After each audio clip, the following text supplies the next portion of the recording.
Hello दोस्तों, आज की इस वीडियोस में हम आप सबको 10th गणित ट्रिक का खजाना कोई भी ऑब्जेक्टिव आप मात्र 1 सेकंड में कोई भी ऑब्जेक्टिव आप हल करेंगे मात्र 1 सेकंड में, वो भी आप ट्रिक के साथ, है ना। मैं बहुत सारे इस वीडियो में ट्रिक बताऊंगा।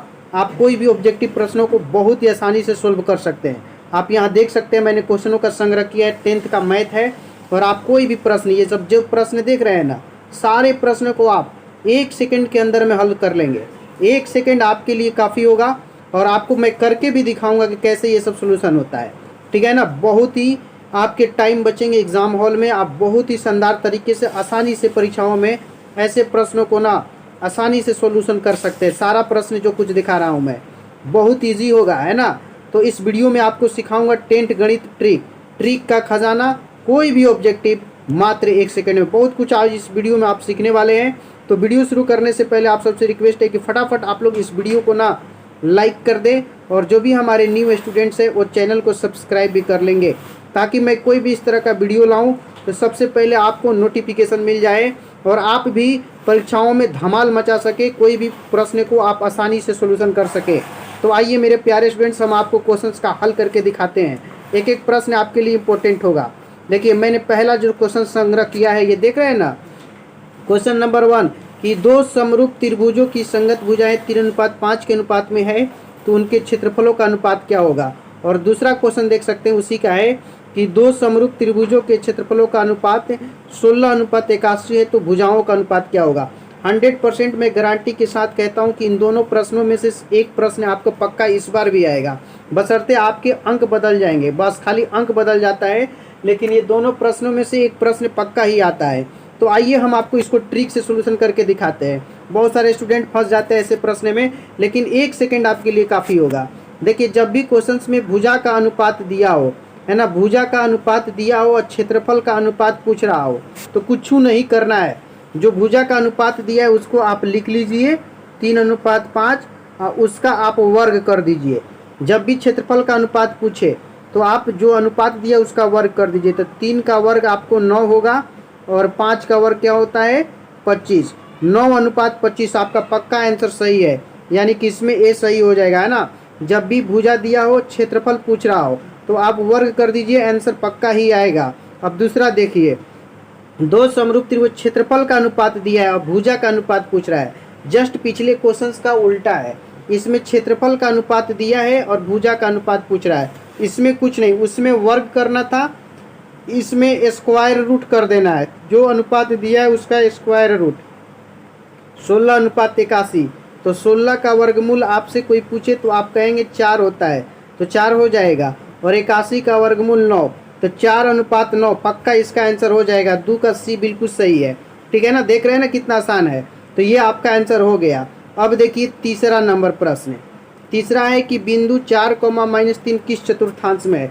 ऐसे भी प्रश्न को आप बहुत ही आसानी से सोल्यूशन कर सकते हैं। देखिए, ये आपका क्वाड्रेंट होता है, ये फर्स्ट होता है, सेकंड होता है, ये थर्ड होता है और ये फोर्थ होता है। इसमें प्लस प्लस चिन्ह होता है, इसमें माइनस और प्लस होता है, और इसमें माइनस माइनस, और इसमें प्लस और माइनस। तो आपका देखिए प्लस और माइनस क्वेश्चन में आया है, तो जिसमें प्लस माइनस हो, शुरू में प्लस है बाद में उस चतुर्थ में होगा। इस ट्रिक से आप कोई प्रश्न को सोल्यूशन कर सकते हैं। तो 4,3 है ना चतुर्थ में। अगर आपको मैं पूछ दूं कि -3 है, तो दोनों में माइनस है, तो किस में आता है माइनस दोनों, तो तृतीय में हो जाएगा। तो ऐसा प्रश्न पक्का एक आता है, तो 3 का आपका ना डी हो जाएगा। अब देखिए फिर एक प्रश्न मैंने लिखा है उसी तरह का कि दो समरूप त्रिभुजों की संगत भुजाओं का अनुपात दिया है 4:9, तो क्षेत्रफल का अनुपात पूछा है ना। भुजा का अनुपात दिया है, क्षेत्रफल का कुछ करना नहीं है। जो अनुपात दिया है उसी को हमको क्या कर देना है, वर्ग। जब भी क्षेत्रफल पूछे वर्ग करना है, क्योंकि क्षेत्रफल जो होता है सेंटीमीटर स्क्वायर होता है, मीटर स्क्वायर होता है, यानी कि वर्ग कर देना है। तो 4 का वर्ग 16 हो जाएगा, 9 का वर्ग 81। 1681 आपका बिल्कुल सही जवाब हो जाएगा, है ना। तो 4 का बी एकदम बिल्कुल सही जवाब होगा आपका। देख रहे हैं ना आप, हम लोग सेकंडों में ऐसे ऐसे प्रश्न का सोल्यूशन कर दे रहे हैं। कोई भी प्रश्न आप सेकंडों में बना सकते हैं। अब देखिए अगला प्रश्न कि कार्तीय तल में स्थित किसी बिंदु 6,4 की कोटि का मान क्या होगा। आइए हम इसका अब ट्रिक बनाते हैं कि 6, 4 की कोटि का मान क्या होगा। बहुत ईजी है।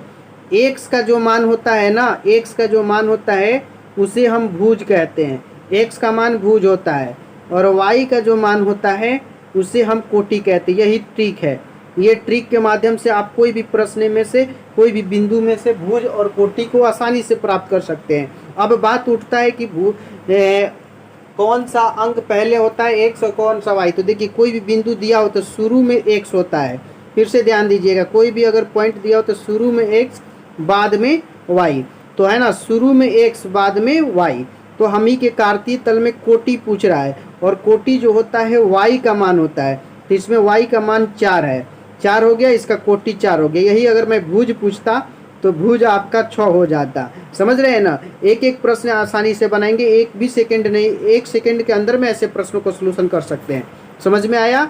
हाँ, याद रखिएगा, एक्स का जो मान होगा भुज होगा, वाई का मान कोटि होगा।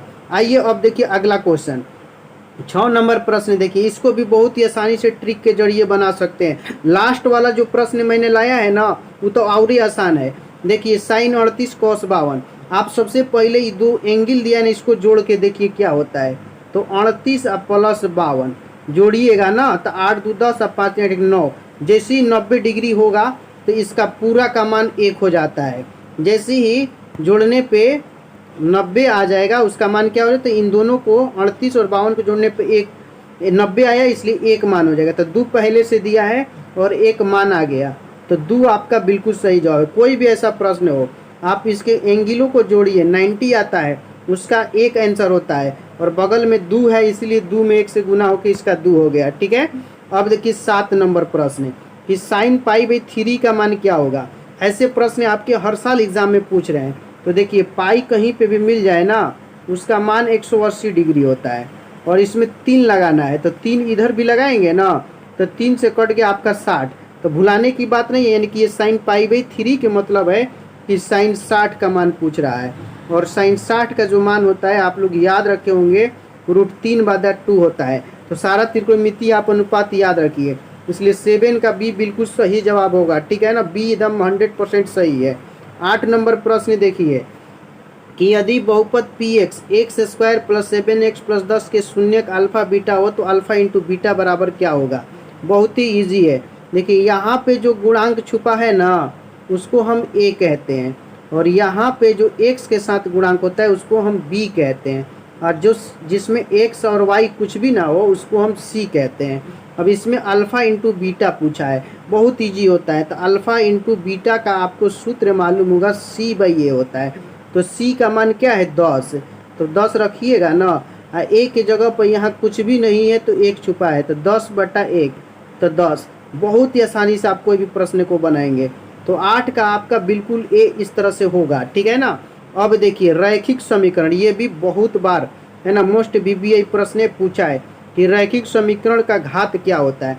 तो रैखिक का मतलब ही होता है कि एक, रैखिक मतलब रेखा, ये रैखिक व्यापक सूत्र होता है, और इसका पावर हमेशा 1 होता है। याद रखिएगा, एकदम इजी प्रश्न आपके एग्जाम में पूछते हैं, और उन सब प्रश्नों को आप ट्रिक के माध्यम से जल्दी बना सकते हैं। तो सी बिल्कुल सही जवाब आपका होगा।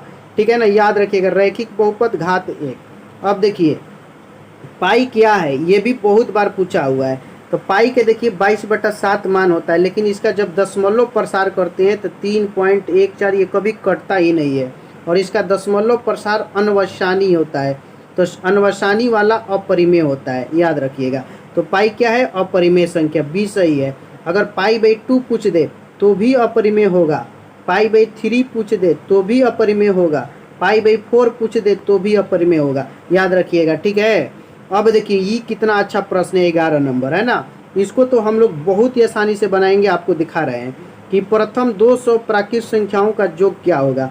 ऐसा भी एक प्रश्न आपके हर साल एग्जाम में देता है, प्रथम 200। तो देखिए जो भी आपका प्रश्न दिया है ना, उसका आधा कर लीजिए। 200 का पूछ रहे हैं तो 200 का आधा क्या होगा आपका, 100 होगा, 100 होगा ना। अब जो अंक दिया है 200, उसमें 1 बढ़ा दीजिए।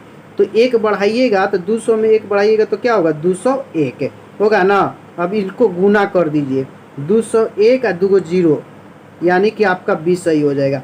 इतना फास्ट हम लोग बना सकते हैं, समझ रहे हैं ना। एकदम इजी हलवा क्वेश्चन होगा। प्रथम 200 प्राकृत संख्या की जगह पर अगर पूछ दे प्रथम 100 प्राकृत संख्या का योग, तो कुछ नहीं करना है, जो संख्या दिया है उसका आधा, तो 100 का आधा कितना होगा 50, और एक 100 जो दिया है उसमें एक बढ़ा देंगे तो 101। अब इसका आप गुना कीजिए 5050, ये हो गया आंसर, देख रहे हैं ना। अच्छा, अब यहाँ 100 के जगह पर 200 प्राकृतिक 50 भी पूछ सकता है, 50 प्राकृतिक संख्या का योगफल, तो कुछ नहीं करिए, 50 का पूछ रहा है तो 50 का आप आधा कर दीजिए 25, और जो संख्या दिया है उसमें एक बढ़ा दीजिए, तो 50 में एक बढ़ाएंगे तो 51, 25 से कम 25 हासिल 12, 2 और 25 25 1275, एकदम आंसर हो गया। समझ में आ रहा है। एक दूसरा भी ट्रिक है, लोग ऐसे सूत्र इस्तेमाल करके बनाते हैं, n × n+1/2, तो आपको कुछ करना नहीं है, तो उससे भी आसान हो गया है ना। समझ में आ रहा है। अब देखिए 12 नंबर प्रश्न कहता है कि 24, 15, 12, 13, 9, 10 तथा 30 का परिसर बताना है। परिसर आपको बताना है, इसका क्या होगा, बहुत इजी है मेरे प्यारे स्टूडेंट्स, बहुत इजी। परिसर में सबसे अधिक मान लिखना है और सबसे कम, दोनों को घटा दीजिए, आंसर हो गया। ये आपका परिसर होता है, अधिक में से कम। तो इसमें 24, 15, 22, 13, 9, 10, 30, तो इस सबन में सबसे ज़्यादा क्या है तो 30 है, और सबसे कम अंक जो है वो 9 है।